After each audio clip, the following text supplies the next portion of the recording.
জাতীয়তাবাদী দল বিএনপি, বাংলাদেশ জামায়াতে ইসলামী, ইসলামী আন্দোলন বাংলাদেশ এবং অন্য সকল সহযোগী সংগঠনের নেতৃবৃন্দের কাছে উদাত্ত আহ্বান জানাই, এনসিপি সহ আমাদের ছাত্র নেতৃবৃন্দ তোমরা যারা আছো, আসো আমরা রাজনীতি নিয়ে পরস্পর অনেক প্রতিযোগিতা করবার সময় পাবো, কিন্তু আমাদের মধ্যে একটা বিষয়ে ঐক্য শিশাডালা প্রাচীরের মতো ঐক্য গড়ে তুলতে হবে। সেটা হলো আগামীর বাংলাদেশে ফ্যাসিবাদী আওয়ামী লীগের রাজনীতি পুনর্বাসন করা চলবে না। আমার শহীদ ভাইদের রক্তের দাগ মুছে যাওয়ার আগেই, আমার শহীদের মায়ের চোখের অশ্রু মুছে যাওয়ার আগেই বাংলার মাটিতে যদি কেউ আওয়ামী লীগকে পুনর্বাসন করবার দুঃস্বপ্ন দেখে, তার সঙ্গে আমরা আওয়ামী লীগের মতো একই আচরণ করতে বাধ্য হব। নারী সংস্কার কমিশনের বিতর্কিত রিপোর্টের পিছনে ফেলে রেখে তাদেরকে সেদিকে আপনি ডাইভার্ট করে দিয়ে তলে তলে হিউম্যান করিডোরের নামে যদি আমার বাংলাদেশের স্বাধীনতার ইজারা দিতে চান, বুকের রক্ত দিয়ে আমার মাতৃভূমির প্রতি ইঞ্চি মাটির সার্বভৌমত্ব আমরা রক্ষা করবো ইনশাআল্লাহ।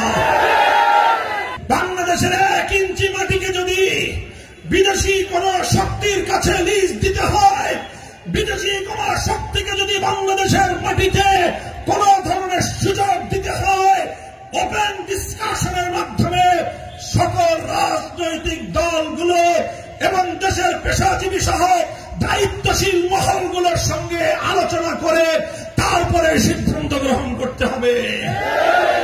দেশের স্পর্শকাতর সেনসিটিভ ইস্যুতে সরকার যদি তড়িঘড়ি করে কোন সিদ্ধান্ত বাস্তবায়ন করার পায় তারা চালায়, আমরা বুঝে নেব ডাল মে কুছ কালা হ্যায়।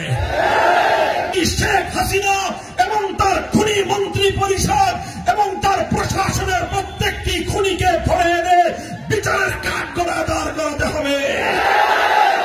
এত হত্যাকাণ্ডের রক্তে যাদের হাত রঞ্জিত, সেই খুনি আওয়ামী লীগ সরকার আওয়ামী লীগকে, সেই শেখ হাসিনার দল আওয়ামী লীগকে বাংলার মাটিতে সন্ত্রাসী দল হিসেবে ঘোষণা করতে হবে এবং তাদের বিচার না হওয়া পর্যন্ত, আদালতের মাধ্যমে নিরপেক্ষ বিচার না হওয়া পর্যন্ত সন্ত্রাসী সংগঠন আওয়ামী লীগের সকল কার্যক্রম বন্ধ রাখতে হবে।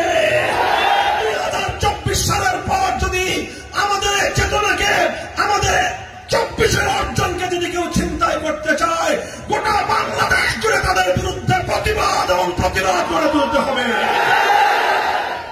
এবং তাদের বিচার না হওয়া পর্যন্ত, আদালতের মাধ্যমে নিরপেক্ষ বিচার না হওয়া পর্যন্ত সন্ত্রাসী সংগঠন আওয়ামী লীগের সকল কার্যক্রম বন্ধ রাখতে হবে।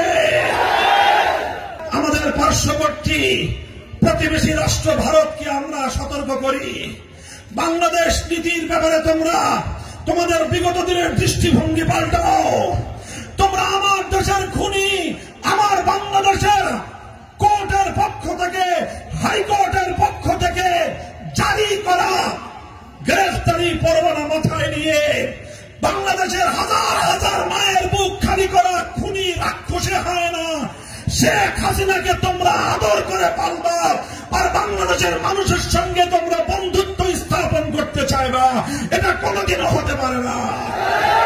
খুনি শেখ হাসিনাকে বাংলাদেশের বিচার ব্যবস্থার হাতে তুলে দিতে হবে। তোমরা সেই দিনের কথা ভুলে যাও। তোমার চারিপাশে ছোট ছোট রাষ্ট্রগুলো সকলেই তোমার বিরুদ্ধে ক্ষিপ্ত হয়ে আছে। ভারতকে বলবো, তোমরা আর এভাবে হিন্দুত্ববাদে চালিত হয়ে মুসলমানদের সঙ্গে সংঘাতে জড়িও না, ভারত খানখান হয়ে যাবে। তোমরা অযথায় আক্রমণাত্মক ভাবে তোমাদের পার্শ্ববর্তী আরেকটি দেশের মসজিদের উপর হামলা চালিয়েছ। এভাবেই যদি মুসলমানদের পবিত্র সিজদাগাহ, পবিত্র মসজিদকে যদি রক্তে রঞ্জিত করা হয়, আমরা স্পষ্ট ভাষায় হুঁশিয়ারি উচ্চারণ করে বলতে চাই, ভারতের আভ্যন্তরীণ নিরাপত্তা নিশ্চিত থাকবে না।